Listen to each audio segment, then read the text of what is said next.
page 44. Forbidden Archaeology, by Michael Cremo and Richard Thompson, 1993. The Hidden History of the Human Race. Part 1. Anomalous Evidence. 1.3 Haeckel and Darwinism. Possible intermediate forms between humans and apes were of great concern to the German anatomist Ernst Haeckel. Haeckel, whose specialty was embryology, was an avid advocate of Darwin's theory of evolution by natural selection. He was also famous for his own theory that ontogeny, the step-by-step growth of an animal, or human, embryo, faithfully represents the creature's phylogeny, or evolutionary development over millions of years from a simple, one-celled organism. However, this theory, which is summed up by the slogan ontogeny recapitulates phylogeny, has long been rejected by 20th-century scientists.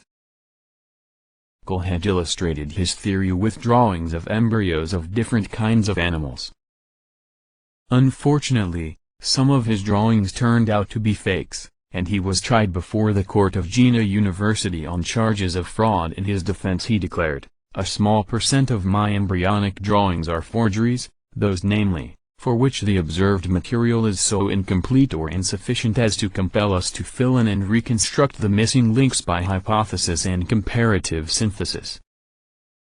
I should feel utterly condemned, were it not that hundreds of the best observers and biologists lie under the same charge." Meldau 1964, p.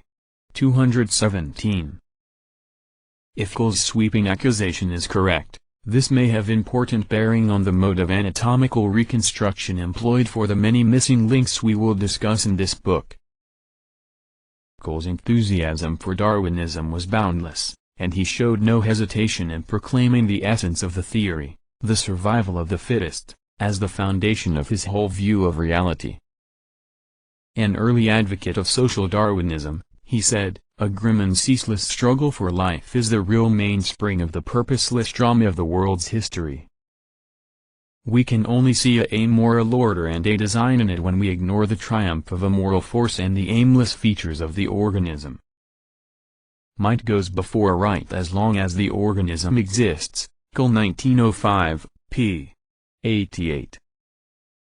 In Descent of Man, Darwin himself, 1871, p. 501, wrote, "With savages, the weak in body and mind are soon eliminated and those that survive commonly exhibit a vigorous state of health. We civilized men, on the other hand, do our utmost to check the process of elimination. We build asylums for the imbecile, the maimed, and the sick. We institute poor laws and our medical men exert their utmost skill to save the life of every one to the last moment. Thus the weak members of civilized societies propagate their kind. No one who has attended to the breeding of domestic animals will doubt that this must be highly injurious to the race of man. Hardly anyone is so ignorant as to allow his worst animals to breed.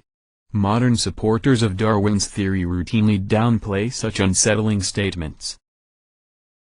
Haeckel was one of the first to compose the familiar phylogenetic tree, showing different groups of living beings related to each other like branches and limbs coming from a central trunk. At the top of Haeckel's tree is found Homo sapiens. His immediate predecessor was Homo stupidus, true but ignorant man. And before him came Pithecanthropus, the ape-man without speech of the missing link. Haeckel scored another first by commissioning a highly realistic painting of Pithecanthropus, thus starting the long-standing tradition of presenting hypothetical human ancestors to the general public through the medium of lifelike pictures and statues.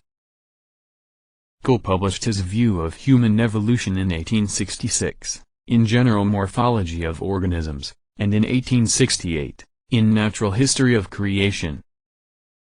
These books appeared several years before Darwin came out with Descent of Man, in which Darwin acknowledged Haeckel's work. Haeckel believed humans had arisen from a primate ancestor in South Asia or Africa, considering the extraordinary resemblance between the lowest woolly-haired men, and the highest man-like apes. It requires but a slight imagination to conceive an intermediate form connecting the two. Spencer 1984, p. 9. Page 45.